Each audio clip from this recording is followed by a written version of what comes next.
new thoughts about this issue. So, Michael, as we were talking before this, many of us have been studying in different ways policy change, policy dismantling. This agenda became even more important after Bolsonaro's government, and you know a little bit of what happened with our government during the last few years. But we studied before Bolsonaro's government already policy dismantling, because this is not an issue that you proposed based on democratic backsliding. It's something different. So I would like maybe to start asking you, what's the difference, and how did you come to the concept of policy dismantling and not policy change? What's the difference between policy change and policy dismantling? Because this is something that has been struggling us, and then we can go after more about democratic backsliding and the relationship with policy dismantling. Thank you. Yeah, thank you. I mean, it's a really great pleasure to be here and to have a conversation on this issue that is somehow close to my heart. But it's also true that in the last years I was not working on policy dismantling, and that was the reason why I said, well, I'm happy to, if you have questions, or to engage in a conversation with you, but I mean, I cannot present you a paper because all what I, knew about it or what I thought I know about it, I already kind of, it's out. So it's a bit of, it went a bit on the back burner of my work. At the same time, I'd say I was very touched and of course a bit proud also to see that here in Brazil is such a huge community that looks into into policy dismantling again from a different angle, from a different context. And I should also say that I was surprised to find this then in the combination with backsliding. But we speak about this later. Mm-hmm. So the question was, what is the difference between dismantling and policy change? And if you want to have my, maybe you will be disappointed, but I'd say, if you want my recommendation, there is conceptually, I mean, it is a form of policy change. So it's just a sub form of change. You cannot, I mean, if you ask me now, would I think, I mean, dismantling was a nice context, and we can speak about it when it makes sense to say policy dismantling. But if you ask conceptually and empirically, I would say, well, it is not different. It's even dangerous to think it in a different category than policy change. You can say transformation or whatever, but I would not like to be in a corner where I had to defend conceptually a huge difference, a kind of categorical difference between policy dismantling and policy change. I'm very sorry if this disappoints you, because I understood from what Gabi told me that there's some, questions around this, but it's, we can also be honest. Sometimes we speak about when it emerged and when that was a different context, and maybe this then explains a bit why we went for this term. But I think conceptually I could not advocate any researcher or young researcher. I see a lot of young researcher here to go, enthusiastic. I mean, to be military about dismantling as something completely different in policy change. No, this is not disappointing at all, because we are discussing. Sorry. Wow. Wow, it's now we can close and have a beer, just in a few moments for those who are here. So no, we actually, Eduardo and myself, we have discussing this a lot, and you have written this, that policy dismantling is undoubtedly a subcategory of policy change. So yes. You are totally coherent. No, you are totally coherent. But we would like for you to elaborate further on the methodology, because you have done a lot of comparison in your work, and sometimes you are comparing types of policies, but you're also interested in multi-level comparisons and how blame avoidance games can be multi-level. So could you please talk a little bit about the research design you have been using to approach these issues? I realize more and more the older I get, or the longer it is that I have tenure, the more theoretical I get and the less empirical. I think this is something. This is something that many colleagues have such a cycle. They're very empirical and they battle a lot in the beginning, and if they have tenure and so, then they go to be more theoretical, more philosophical, and less relevant probably. Yeah, but okay. I say this because I think we should then be we should have Jarle Tosun here, because she was maybe not so present in this project, but she was doing the methodological kind of the empirical part. And you stop me if I don't answer the right question. But going to the question of how did we do it, how methodologically, that was maybe the greatest challenge in that project. You may know that this was a project with 5-6 partners, right? Funded by, today it would be Horizon, but it was called differently, a European program. So there was about 3 years, over 3 years, let's say 6-7 partners, and we looked into environmental and social policy, right?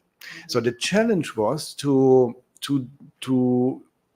define or to find categories on which we could compare within the social policy field and in the environmental field. So now I have to look to you whether this is right, because since I had a nice day today, I didn't prepare a lot. Yeah?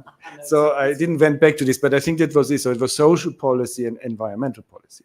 So, and then of course was once you go lower and in your level of abstraction and you become more empirical. So you have this wonderful concept of policy dismantling, and then you have to go lower, right? And with each decision to go lower the ladder, there is a lot you can challenge. I think this is in all research like this. The more empirical you get, the less, of course, the smaller, the more nitty-gritty things become, and the decisions how you decide to measure can be challenged. So I actually don't remember clearly how we did it, but it was like we had to find directions of change. That was our problem. And not categorical change, but directions of change. And therefore, it was the movement more that we were as interested as let's say, the category. Because we said, what is dismantling? In the sense we interpreted it, and that can be also challenged theoretically. But of course, at that time, we interpreted it as something must shrink in some way. Yeah. So in order to get to these movements, we had to go really to the nitty-gritty of regulation, and then look, for example, I remember a discussion about certain standards, right? You do a regulation, and then you keep it for later, how precisely the thresholds. Think on environmental protection. Yeah, we want to protect the Amazon. The Amazon, I don't know anything about. Should be clear. We want to measure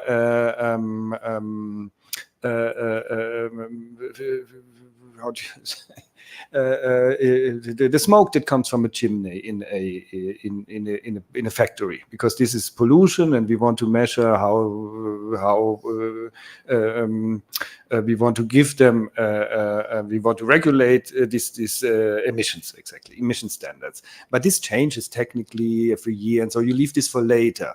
And so we had to go to this nitty-gritty of how precisely this changed over time. So sometimes the regulation remains even, don't need a parliamentary kind of majority to change this, but you have the adaptation, the up-to-date, bringing these things up to date on an administrative level that then goes with the help of a directive into the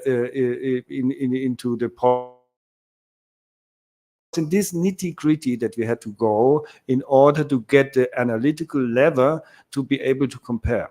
And compare what? Okay, and there you got me. I didn't now look it up again, but it was like on a stringency, we called it stringency, and then other kind of categories. But the point was you had to go to the regulation and then be even more specific. So you had to, we say environmental policy, and then, but what exactly? Yeah, and then you go and then you choose some very specific sub-policies, and then you go in these specific sub-policies to further kind of, okay, how were the technical standards things kind of managed? So I remember, but I've not been taking a deep part in that discussion, but I remember that there were coders, like groups like us from these countries because we had 18 countries or something, so they had to meet. And there was no Zoom yet, so in that time, so common. They had to meet and be very clear that they speak about the same things to be able then to see in the national legislation what is the correspondence to X, Y, and Z. So this was one of the major kind of challenges that I was not. I mean, I was more on the theoretical side. I was happy not to be part of that kind of discussion, but it was a tremendous effort to preserve comparability among these items.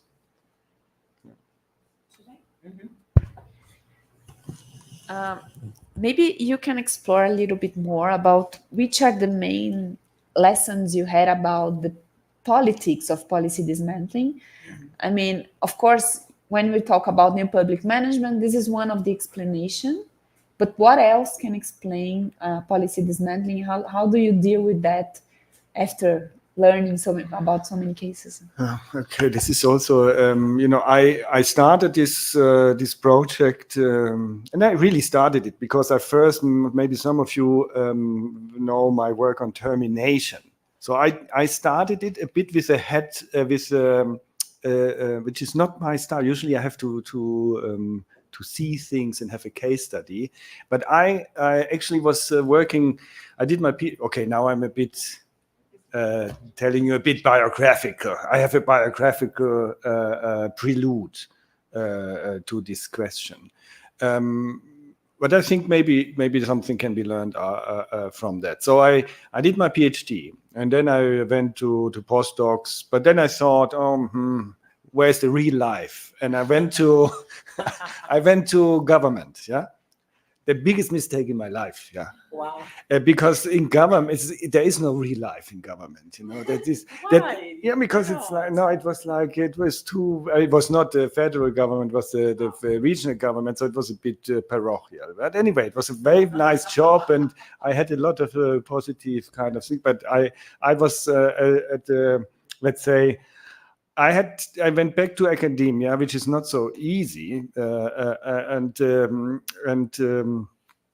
but I had a kind of, well, that's now biographical. I had a bit, I think it was in a very good position going back, even though I don't recommend you if you want to do academics to go to government and come back. But I did it. You did it. Yeah, it depends also on the system. Might be a thing.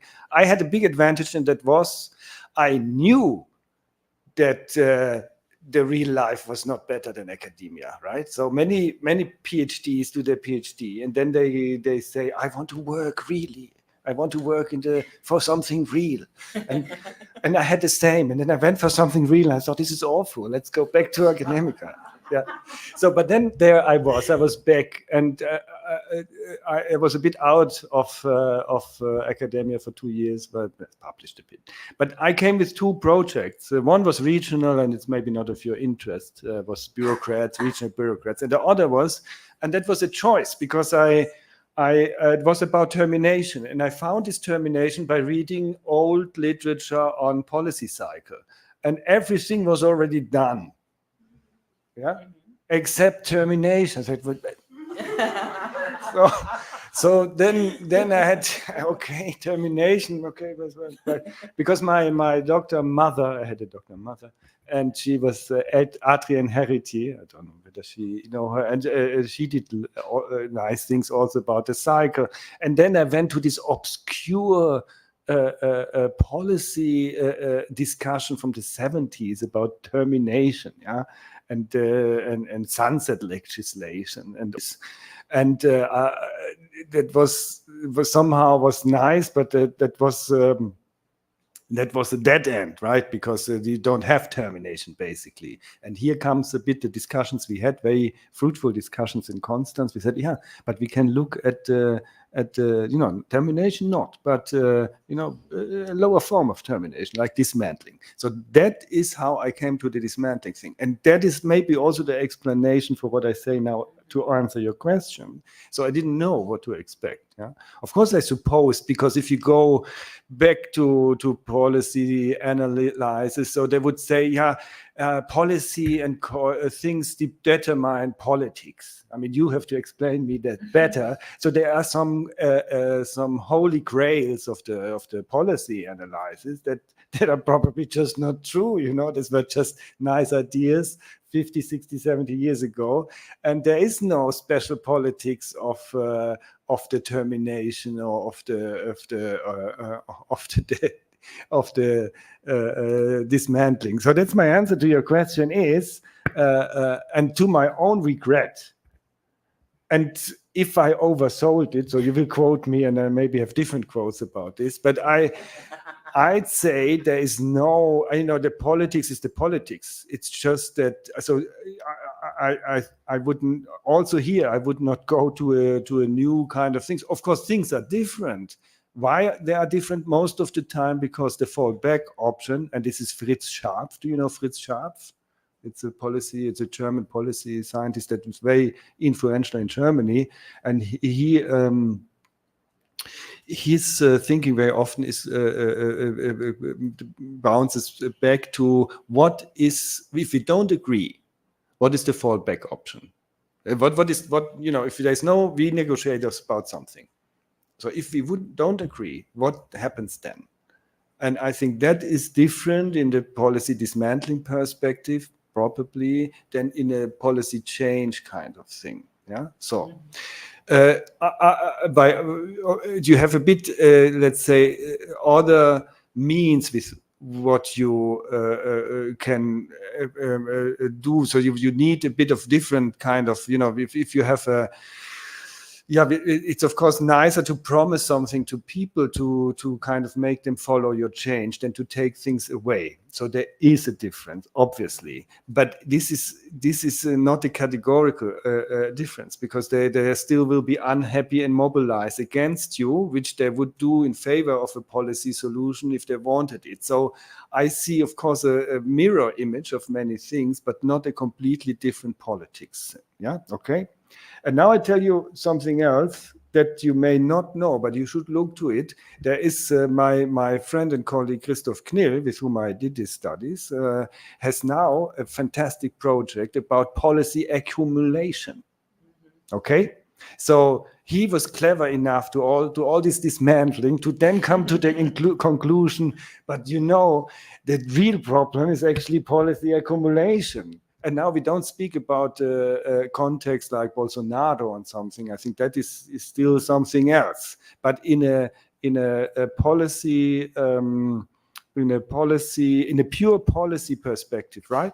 Cut away all this kind of backsliding now for a moment. If you purely are interested in the theories and policy making, there is just very little dismantling, and this is the other thing, you have this Thielen, the Catherine Thielen, and this hacker people, and so they show you very clearly, I think, how things can be dismantled, even by either not changing anything, because then your budget goes always down. That you see in universities, actually, as it's our experience. It's all the same like last year. It's just inflation was there. I mean, you have this problem probably as well. So there's a lot of ways to dismantle that actually don't need, this kind of silent, this kind of indirect ways that are super interesting, right? That you will never get with or very difficultly. No, you get it, of course, but you don't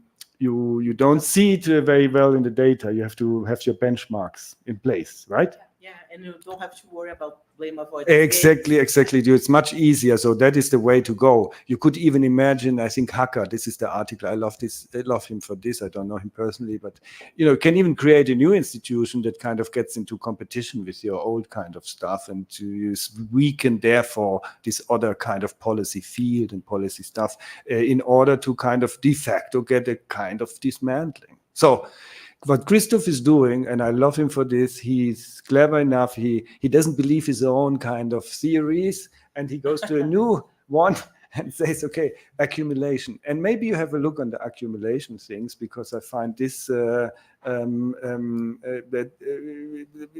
it's rather than to really dismantle something formally, you leave the things in place, okay? And I think that's the problem in dismantling studies, yeah, because you have so many contexts and so many benchmarking problems to really prove dismantling, while you don't see, because of other changes, it is a de facto dismantling, but already by nailing it down, it's so difficult, right? That you have a real conceptual challenge. And there's the question, since the politics is probably the same, the instruments you have to use is a bit differently. So I guess I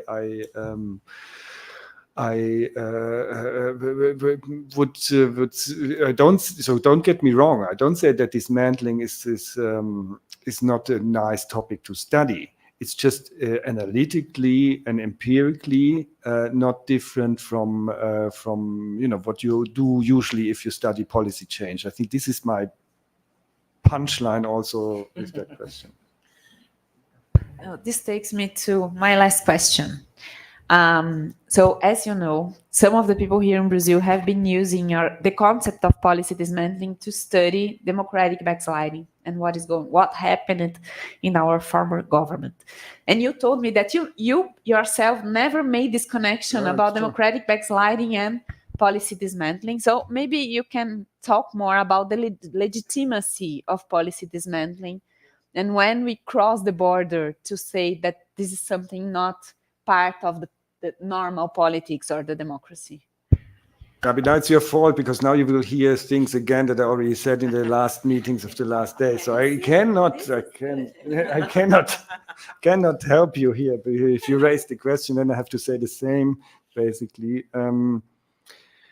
Okay, the question was the backsliding thing. Yeah, I wanted to talk a bit more about this, or to thank you for that, to make this connection. It made me almost, I had tears in my eyes when I saw this. It's like, my God, yeah, that's true. There is a connection, and I didn't see this. And maybe I even used dismantling in one of the categorizations, but I didn't connect it to my own work. Can you imagine? I was so obsessed with this bureaucracy stuff, and so I didn't make the connection until I saw these papers and spoke with Gabi. So it's incredible. That's wonderful. It's true. I saw these papers coming from you guys. I mean, from Brazil, and I thought, yeah, they're right. This can be done, and it's nice to do it. So that was really emotional for me, because I thought, yeah, I should have thought about this, but I didn't. So it goes to you. That's the author, and the oeuvre is something different. So. With the policy change thing, so dismantling, I think this is a bit similar the problem than we have. We have here a strong normative trap, I'd say. That especially you here in Brazil, that you are justifiably, you can be angry about dismantling from Bolsonaro, of course, I understand, and it's true. And by many standards, you can also call it by its name, yeah, dismantling. But there is a normative trap. Not everything that populists in government do is by the definition, if you don't like it, let's say unjustified. I mean, they have the majority. Yeah. So now you can say, yeah, but they did this and that. Okay, then prove it and say the processes were kind of turked and they did a lot of politicization and so on and so forth. Yes. But at a certain level, they have a majority, or if they have the majority, because I know very little about Brazil, so let's leave it very abstract. You have a government that is populist. I mean, what does it mean, populist, right? I mean, this is also a discussion. Love to talk about this. There are people who say we need more populism to save democracy. So obviously they have a different notion of how democracy should work. What should it be, right? But you can make this argument. It's clear that the populism has a majoritarian legitimacy chain. The majority should rule, and the rulers, the populism is precisely this. Trump feels empowered because he says, I'm elected, so I can decide everything. In majoritarian terms, he's right. What he's not right is but you are in a liberal democratic system. And the liberal, even though it means liberal, means actually your power is has the string, it's checks and balances. There's the constitution and so on and so forth. So I think this is populism. So I have reasons to don't like populism, of course, but also a populist in government can have a majority and can therefore be kind of entitled to change whatever he wants. But if he has the majority, to change it. I don't speak about autocratization, I don't speak about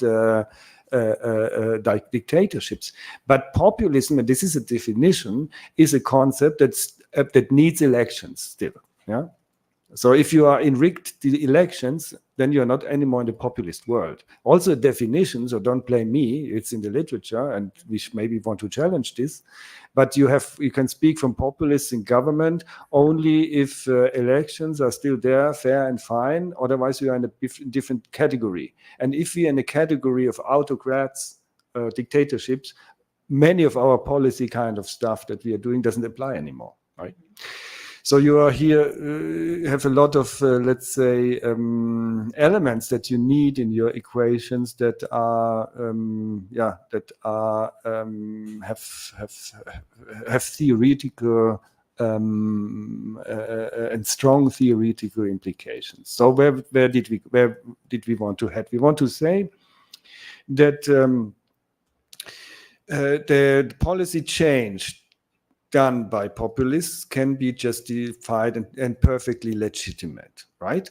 So you have to give them this. I mean, if they have the majority, they can make gun laws, they can make environmental kind of stuff that you don't like, and so on and so forth. And that is a bit the normative trap. What they cannot do, and that's why backsliding and this debate is so interesting, and you are right to connect it with dismantling and backsliding, is, of course, if it starts to get into unfair means, or let's say what you can call undemocratic in the sense of, you politicize overly. And I admit I don't have definitions for all these categories, but I think my theoretical answer is here. Half of the policy change events might be justified. Other half maybe not, because they have been achieved by fair means, or by, let's say, circumventing even the parliaments completely, or of whatever. And I think one part of policy change under populists is democratic, or you can make arguments about that it's still democratic, and others not. And I think the backsliding debate has to focus clearly on this other side. Otherwise, it is falling into a normative trap. And some of the, but not published, more kind of conference papers that I saw and so, they're very, were too easy with this, you know, because you are a gender or environmentalist. It doesn't mean that, you know, the democracy cannot change and have other decisions. And we see this problem with a lot of or these movements now that throw paint on the so you have also here, this is also if you wish, a kind of undemocratic kind of empowerment. This is also what the populists think. I don't know how many of you are part of this movement, so I have to be diplomatic, I guess, but you can make a similar argument. I feel empowered by objective in that case, and I have a lot of sympathy for them, but the mechanism is the same. That is not justifiable, and they still kind of want it. But that is our system, and then we have to change the system, and then you are in a more autocratic maybe system, because we as a democracy want to bring a majority behind the decisions, right? So I think I was not very clear, but I think you got my idea where this goes, in which direction this has to go in order to make a nice connection between backsliding and illiberal policy change. Well, since you have talked a lot to Gabriela so far, now we will open it's true, yeah. for the audience to raise some questions and comments. Who would like to start? Eduardo, go ahead. And I think you have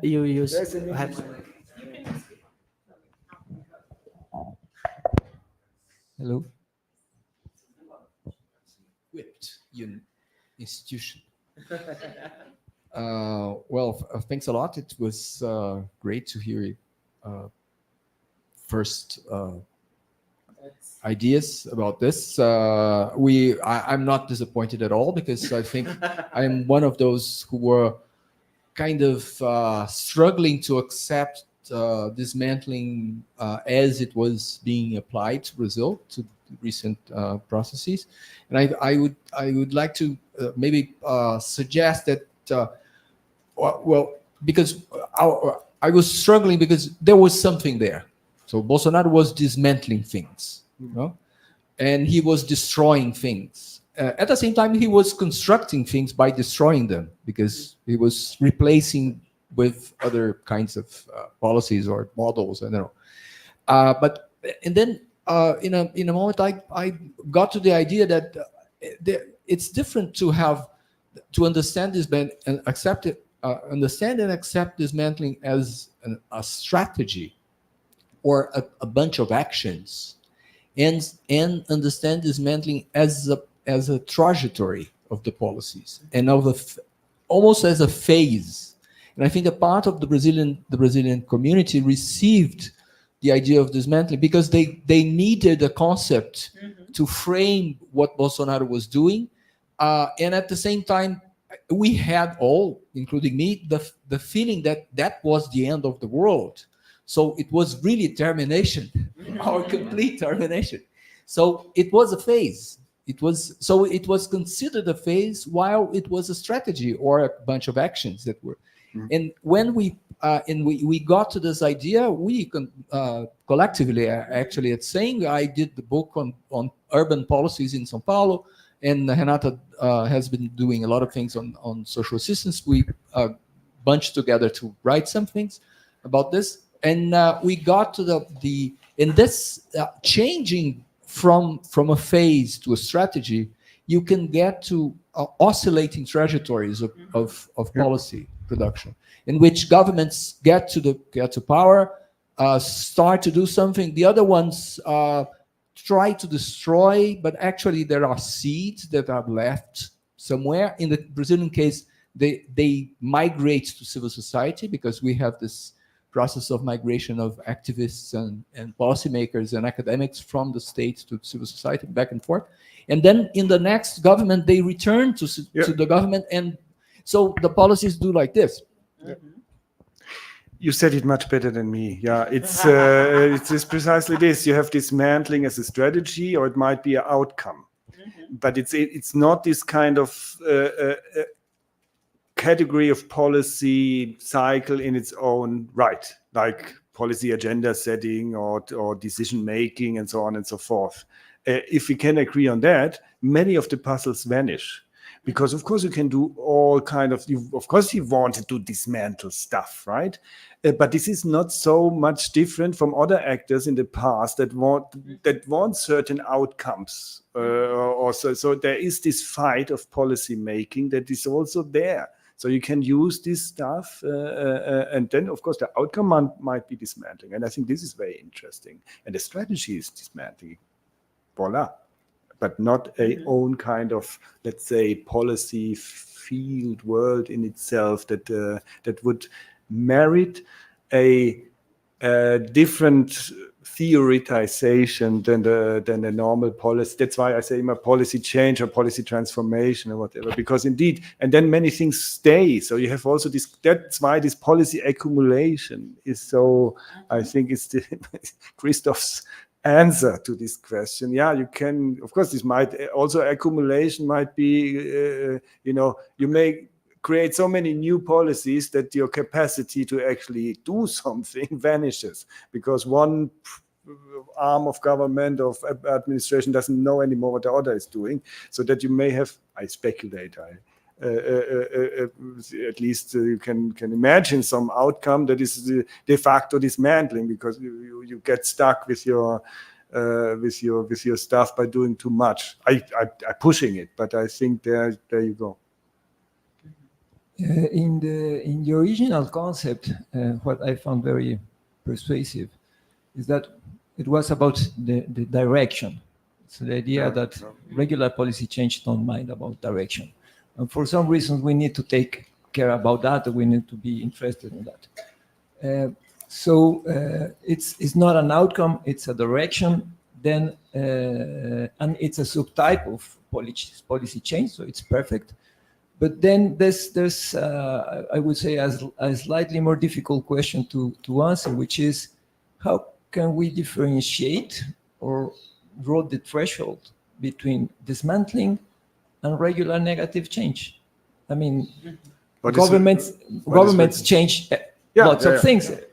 So when can we start calling something dismantling or any kind of negative change, or it's dismantling?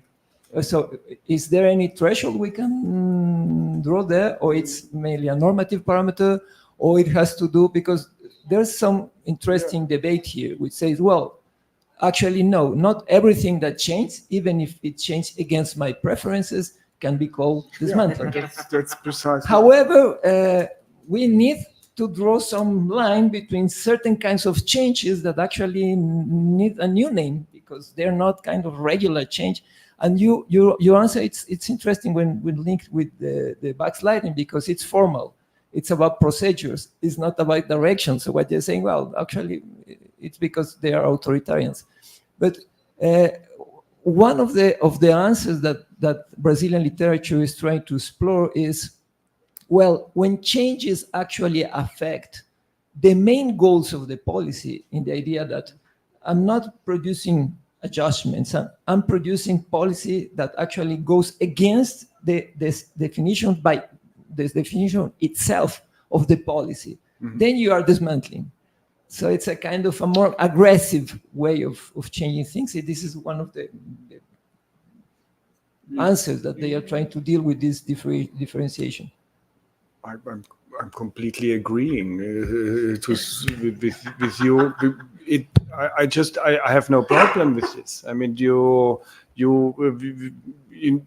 negative change or deregulation and so on and so forth. I wouldn't like to go into these definitional kind of things. At the end of the day, you make your analysis and you have to put your empirics right, and you have to define your concepts and so on and so forth. And if you call it in your last chapter or in your last section of the paper, my assessment is that this is dismantled because this is this and this. I think this is just fine. I mean, that is I wouldn't. Maybe you want to have a new, and that's what we did somehow. Yeah, we wanted, of course, to have a label. as a promotion to, also in academia. Academia works a lot with labels, and that's why it was for us a perfect thing to call it dismantling, right? And I encourage you to also look for a label if you want to go to combine, but still you combine this with a backsliding agenda that goes a bit into the, let's say, unfairness of policy making. It's still maybe more common than I think because I'm not in politics, but then create your label or redefine dismantling as you to your convenience, in the sense of, yeah, we know this dismantling, but for us it's dismantling X, Y, Z, and then you can work with it. But you still define your empirical puzzles, and you're seeing normally you show that there have been, as you say, I mean, there is different governments, but there is also governments that, and that was also our conceptual problem. You could increase something in one policy and decrease in the other one. Does this then kind of ease if mathematically you have no change, right? Yeah, so okay, then you need to go to the subcategory, but that is at the technical policy measurement level is very tricky, and you can also have this elephant. I mean, this kind of do you say this Potemkin? You can create something that looks like a accumulation or something. And 3-4 things you let go down. It's for the analyst then to kind of, that's why we need you. I made this joke already yesterday, but I think it applies here as well, and more to you because you're a bigger group. But you should be very grateful to Bolsonaro. What's this? Because you can do this research now. Yeah, because you can. We still have wonderful things to research. You have all this data. I'm working on backsliding bureaucracy. I mean, in Germany,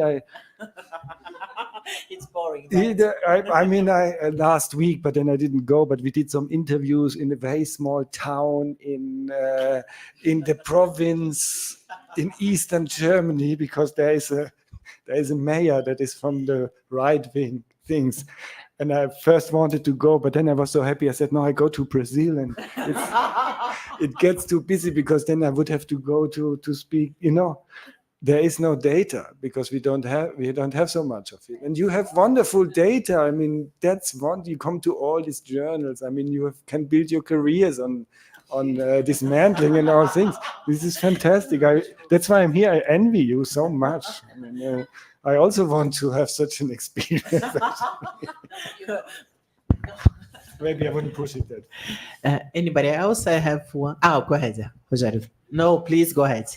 No, go ahead. My name is Rogério Schlegel. I'm from the Federal University of São Paulo. Allow me to think aloud a little bit. I was thinking about conversion. When we think about policy change by conversion, there's a lot of intersubjective matter involved. Would you agree with me? Because we are dealing with the interpretation of the rules, of the institutions, of the policy itself. And I would like to provoke you, Professor Bauer, and my colleagues here, to try. Isn't there something similar when we think about dismantling? Because Eduardo mentioned the strategy factor involved, but can't we think about even an intersubjective that involves the player at the government, but also the citizen, the regular citizen, in spotting, in identifying the dismantling? You see, as we can discuss when there is a conversion, because we're dealing with interpretation. Why can't we discuss if we're in front of dismantling? Because the actor that is in government is trying to dismantle, and I, as a citizen, understand it as dismantling. You see, I'm dealing with, I don't know, concepts, values, and intersubjectivity. Yeah, Subjectivity. Yeah, my Thanks. my if I can also add a biographical aspect to the answer to this question. My son is now the first month in university, right? And he studies physics. And when I see what he's doing, I think, yeah, okay, what we are doing is very subjective. I mean, just for sure, it is very subjective and interpretative, and that's all true. And your term conversion is one of Hacker's terms as well, if I remember correctly. Exactly. This, so this is precisely this, and I have examples from Germany as well. You can call it transformation, right? So we had one. If I'm interested in German kind of administrative change, but after the Second World War, we had a lot of displaced people, right? And then they created a kind of agency. It was located in one agency, but it was one agency with some branches that would kind of make sure that these people are kind of integrated. There was a redistribution exercise, or there was an agency for the purpose of integrating these people. And you would imagine that if task is over, no, but it still exists today. That's the punchline here. And you have many examples of this. There's even here, even if objectively the task is done, an organization finds new things to do and so on and reinvents itself.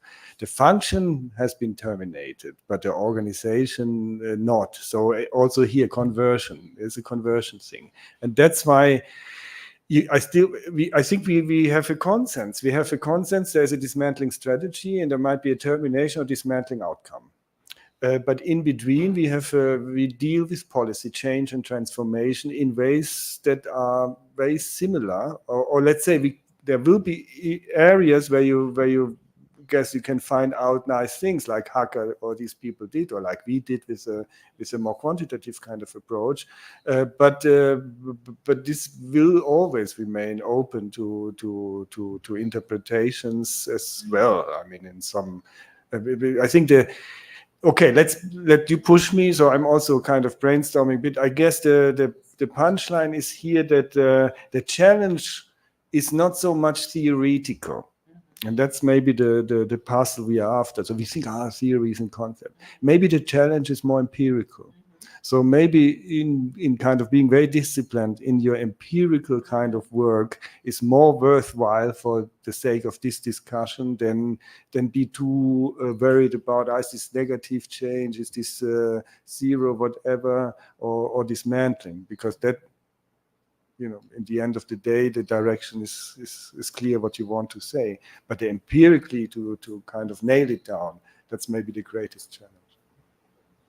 May I jump on this? Because I was wondering regarding what Rogério has said, that sometimes these normative traps that you have mentioned can be dealt with regarding the research design. Because I think it's important to deal with long time periods and to compare different types of governments, because then we are not only relying on our own judgment of this specific type of government. This goes back to the multi-level question I raised before, and you skip it a little bit, because I think this is also interesting, because we had Bolsonaro at the federal level, but at subnational level, we still had other types of policies, especially due to the policy accumulation and historical process of state capacity building at the subnational level. So I think it's interesting to think about in new ways of designing research to deal with this. But what do you think about this? Yeah, I heard yesterday something similar. Maybe it's the same project that you can have, on the federal level, a dismantling, let's call it dismantling, but now we know that it's problematic to think about these decisions.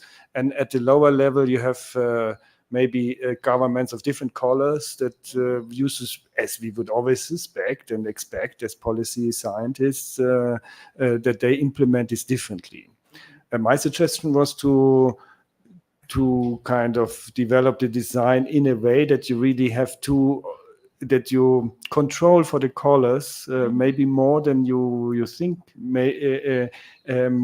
Select the outcomes a bit. You should not select on outcomes. I know I forgot all about this methodological thing, but in that case, you can indeed, if you know, you should select on the same color of regional or local level administrative or political systems, whatever, political entities, they should have the same color, that is a different color than Bolsonaro, but the outcomes should be different from that. And that I find a very reasonable research design, others as well. But yeah, the problem is the accumulation always, or the kind of, we are limited analysts. You can only look to what you can look to. We have in Germany discussions, for example, about child poverty. And we have a lot of policies against child poverty. And now we have another one that tries to combine this. Yeah, even these experts that are in one area, and so they are not sure how this works together. Yeah, so is now this new policy that combines this and has actually but it's a different story. Needs a new administration then. So is this I still think the interpretation then, since we don't get out of this, we have to, in order to do research, we have to limit our perspective, our window where we look to. And of course, if then something happens here and there, if you don't know, it's very difficult. So I find it nice to go to a long-term kind of thing. But still, it's very challenging, as all policy change, I guess. So it's also something that we should remember or not forget, that also policy change is challenging. To nail down policy change, and it's always difficult.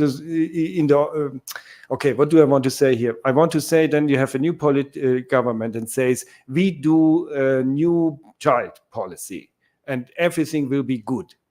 And I think you can also make you can look at this very carefully, and this is a lot of marketing and stuff, and at the end, there's not so much that changes, right?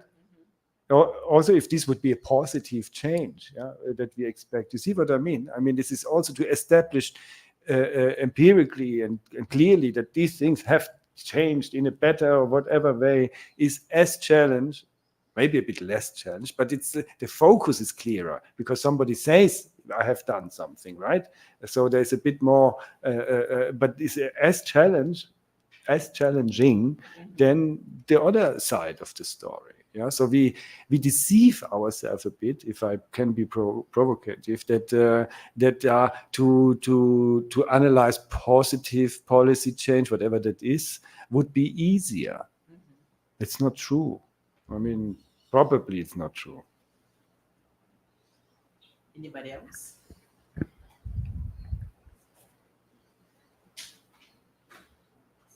May I ask you another? While they are warming up, I have to take advantage of my position here. The policy accumulation debate is quite interesting, especially in the Brazilian case. And I love the Tulum paper on policy integration, actually, because this is a big deal for the Brazilian case. We are still trying to build something called welfare state system and things like that.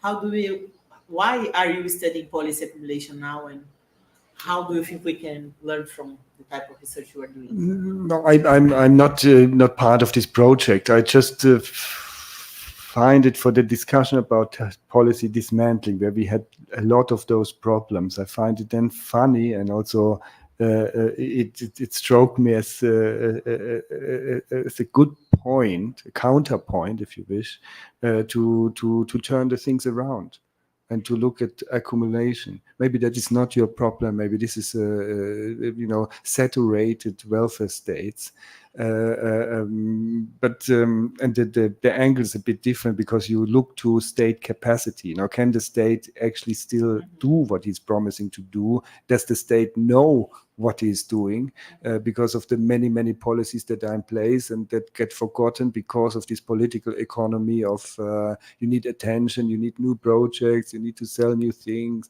you need to inspire, you need to have an agenda, and so that is a bit. So it's for me that is not, it may not be that helpful for the dismantling discussion. I just thought it's good to look at it in these terms to become a bit more modest about what is reachable in the dismantling camp, right? I don't know whether this makes sense, but for me it made a bit sense because we were looking so hard for dismantling and we found so little, if you wish, that I found this to turn things around and to ask about state capacity in a saturated field. I found very clever. Yeah. Of course, this doesn't help you if you're on dismantling stuff, but I found this for me very striking because maybe we should have come to Brazil anyway already, or to other places than maybe the countries that because we also did what we did, and some countries and some policy areas, But does this mean that we know it? No, we have data about some countries and some policies. Yeah? So other countries, other policies, Adrian, go ahead. There's I would say, a quite interesting discussion on retrenchment, which remembers me your position now. Yeah, of course. Yeah. And obviously, Paul Pearson is the big name on that, and then the idea of new welfare politics. And it seems that along the years, there was more change that actually Paul Pearson was able to find, because there's a lot of things changing, and they change in the long run. So if you take a look in a short run, maybe you don't get the whole picture, but in the long run, it seems that actually neoliberal reforms actually change a lot, much more than the original diagnosis by Paul Pearson. How would, and there's a lot of discussion that why is that? So would you say that it could be that in the long term, the kind of changes you look at maybe would show us actual changes, but you don't have the time frame enough to look at that? Yeah. No, you make me think, because indeed the Pearson stuff is always, I mean, of course we try to do it differently, right? Because we could not do the same in Pearson. And we thought, okay, this is too much social, but it's extreme good, yeah, and extreme probably he really got onto mechanisms that we probably didn't, but maybe I'm too modest, but I could not, I mean, we try to be empirically comparative. That's maybe and we did want to go away from this redistribution welfare state kind of stuff, right? But indeed, this is a very so we try to look for other sectors and for concepts that would lend themselves more easier to quantitative comparisons across countries, maybe more in the short term. But you're right to say, okay, what is with the new public management stuff? What is all the liberal agendas, the neoliberal agendas, and so on and so forth? So many people would agree with that in the end, that is a much bigger kind of thing, and it is in front of our eyes. So why don't we look there to see that the social state has lost capacities? But I guess this is on another level of this dismantling project was a project more technical in the sense of policy comparison. We wanted to have the data. We wanted to do it in a way to publish in the big journals. And then you needed this data. But yeah, maybe I completely agree that the real stuff may be in front of our eyes, but more difficult to measure over time. Absolutely. Also, there There's one book that I'm not sure whether she, a Swiss a colleague, I can look it up then, that also Celia Häusermann, I think, Celia Häusermann. Just maybe you look at that stuff that is that I thought at the time when we did the dismantling, I thought, yeah, that's because she goes further. She's more in this debate of the Pearson kind of stuff and has a very nice contributions there. So Celia Häusermann. But I fear that she did her PhD or whatever habilitation in that area. I'm not sure whether she's still working there. But she has maybe some answers to you or some kind of contributions to this debate. Answers are rare, very rare, very rare. Yeah. Anybody else? No? Jana, from the audience? No?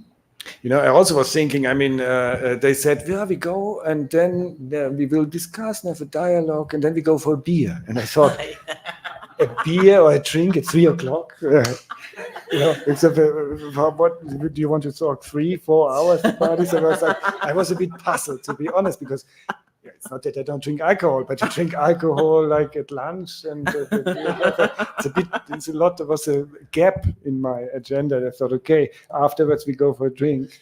Okay. Well, I can ask you about your experience on the government, if you want to say more about this, and why do you? Yeah. Yeah. Can, yeah, sure. Because So if you wanna, dismantle government. Afterwards, did I was you did you succeed? No, I'm actually. It might now. You know, if we speak about these things, you may think I'm an extroverted person, but it's not true. I'm actually an introverted person. And in government, I mean, this was not government. I was in the administration, right? I was an expert on European affairs. And I was in this very nice position. I could, you know, if it were only on the intellectual, on the substance, it was completely fine. But then I would not be here yet. So it's like also, but then there was a lot of things like organizing congresses and, you know, doing policy contributions for the minister, and I thought I'm rather doing, if I do a paper, I want also to be the author of this paper, right, and not write the whole time anonymously for this machinery and work for people that are mediocre, you know? Because it was a regional government. I guess if I had a better context, I would probably have gone for it, because it was a very nice thing in terms of in principle, I like government and the idea of, you know, the activist bureaucrat, right? So if I would have been in a different context, maybe I would have gone on. But since I was in a context where you didn't have power, to explain again, I was working in a European affairs unit, and I was actually doing more like lawyer's job. I would comment on basic kind of issues of European integration. However, the regional government has no competence whatsoever in this area, and so you feel a bit useless. Yeah. Yes. And then if you work for very kind of thing, and if you see that the half of the unit were like, okay, it's 4 o'clock, let's go, and have a beer, or maybe go for what they play. I thought, I'm too young. I cannot already go to pension with 30. Right? It was too young. And then I went out and had a lot of stress, but it was also more fun. I mean, the ex-post, I had the experience that and I'm some, as you now know, maybe better, since we know better, you know better from what I'm saying. But I'm also not a person that could not work in, let's say, environmental. I would be too nervous. This nitty-gritty kind of stuff that you have to be able to do as a real technocrat. You have to be on 100%, 120% in your dossier. I cannot do this. I understood. I cannot. It's like, okay, give me the message, give me the punchline. How do we explain some things? But to go to the nitty gritty, and so I could not. And so I would never be a good bureaucrat. I think.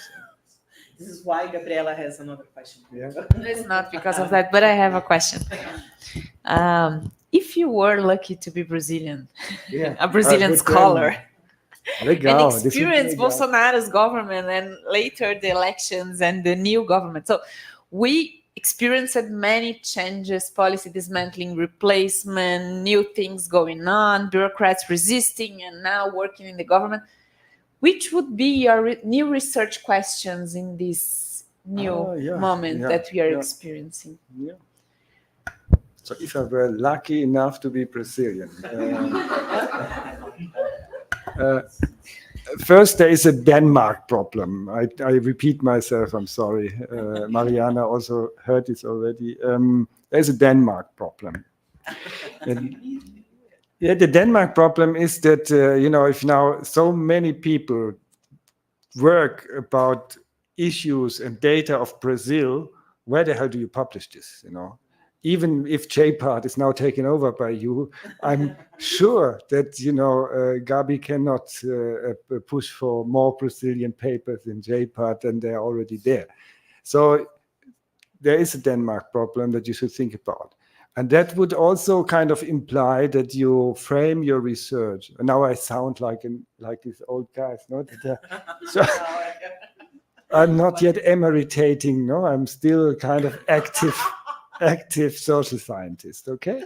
But if I had to say something to a young researcher about research, I would say, in this context now, frame the things so that they stay a bit longer up to date, right? If you go too much to this issue of Bolsonaro and so, then you have to pray that he's re-elected. Otherwise, if you have then finished your research in 3-4 years, maybe the interest has gone somewhere else. So that would be my general remark. So be a bit careful and think about what would be next.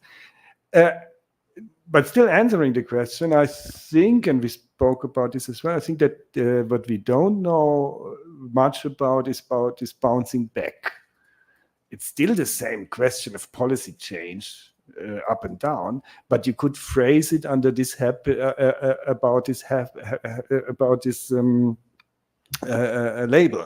in the sense of, okay, now we had a lot of dismantling and now we have the good guys back. So what do they do? Is this really bouncing back? Of course, it will not bounce back. It will be a transformation and so on and so forth. But I think this is a bit the expectation that people have. Oh yeah, Lula is there. But this is not solving the problem already, right? And if I were a Brazilian young researcher, I would be a Brazilian young researcher, that is what we want to be, but and have a bit of time. Yeah, I mean, I do my projects. The PhD is about to be published, a lot of paper in JPART or somewhere else or in American journals. So I would take a bit of time to look at that, but under the perspective of this, what we now kind of, our conversation was about this unfairness kind of things, right? You cannot do the whole policy change stuff, and we don't expect that things bounce back. But can we see in some, let's say, can we categorize or can we define a bit what are good democratic standards, or how the democratic standards of doing things were before, and are they healed now? You see where I'm heading? It's not per se the policy change. It's rather, are there scars and traces that will remain from that backsliding kind of experience that are impinging on the quality of democracy? I think that is the question to ask, because the policy change can be healed. Tomorrow, new government, they make new decisions, wonderful. But do we have middle to long-term let's say, institutional, formal, informal changes that have brought us to a lower level, or are promised to bring us to a lower level of democracy? The long term, okay, I'm thinking aloud, but it would be the long-term illiberal impact of the Bolsonaro agenda. But I want to co-author this paper. She's already writing. She's already making the paper. Go ahead. Yeah, for sure. Adriana, você tem, por favor, o microfone? So it's just a point related to this one that remembers me another point that Gabi was talking some months ago about the learning process within organizations. And for instance, considering all these terrible experience that bureaucrats have lived throughout Bolsonaro government, Gabi was thinking about possible learning, organizational learning process from all of this. And my question would be, how do you see possible research agendas related to policy dismantling and some kind of learning process? Yes, it's this. Policy dismantling learning processes. I'm not an expert in policy learning. I had always, admittedly, I had a problem with this notion of learning. How does this go into an institution? And but yeah, so I had always a bit of problems with this. But nevertheless, of course, this is a big debate, and learning is there. So I guess you can just kind of take that stuff. So, but I'm not. I would still come back to this, the relevance. As long as the question you ask is relevant, use whatever kind of stuff you have in policy analysis to conceptualize it. Yeah, I mean, if you have a relevant question like this, what is the long-term damage that Bolsonaro did to our democracy? Is this learning or not learning? So there I'm a bit. You find me. I have not a lot what I could tell you here. But if you tell me what your research questions, I mean, the puzzles is where is the policy? Then maybe something I could add. But it's like this. I think there's millions or a lot of things that you can raise, but you have to give me a bit more context to say something intelligent about. I think people is a little bit shy. We can have coffee before we have beer over there, and I don't maybe want to during interfere in Brazilian cultures. No, we don't have beer at 3 in the afternoon usually. So maybe we can have December. It's summertime. Oh yeah. So, but maybe. Do you have a question, Antonio? It's Friday. No. Yeah, but maybe during coffee, people are less shy, and then they can. Oh, no, I am a professor, so anytime anybody raise a hand, or I think people wanna ask questions. But thank you very much, Michael. It was really inspiring. Yeah. And in name of the Center for Metropolitan Study, I would like to invite you to come back and discuss more with us. If I had known that there are so many people, I would have prepared. I thought there's just 3-4 people. No, but it worked. It was.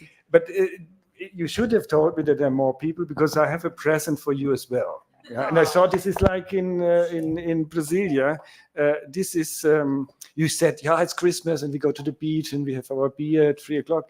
In Germany now it's also Christmas, but the context is very, very different, as you know. So this is a bit of context. So there's snow and we have these Christmas markets. It's very cold. So my family envies me as I send these pictures where I'm in the sun and they like, oh my God. Have you been to the mall here? I wanted to give you a bit of flavor of Christmas. And maybe you know all this, or you have it here as well, like the Oktoberfest is for sure also in Brazil, right? But this is a special, like cookies. Nice. That we eat around that time of the year. So this is one sort. There are hundreds of sorts, and many of all decent German mothers grandmothers Okay. make their own cookies now, and then you stuff their nipoti and their grandchildren with these kind of things, and we all grow big and more. And I have brought you some. The problem is they are very big. We do the But we we have do to the cut them. Brazilian way. Because We I didn't share. know that there are We so many share. of you. So this We is are used to Lebkuchen. scarcity, so This we is- can, we can So we just cut and share. there's some cookies from Germany, Christmas cookies for you. Oh, so nice. Thank you. Thank you. So we can have cookies and coffee before beer. And we thank you. It's really kind. Thank you. It was a Thank you. pleasure.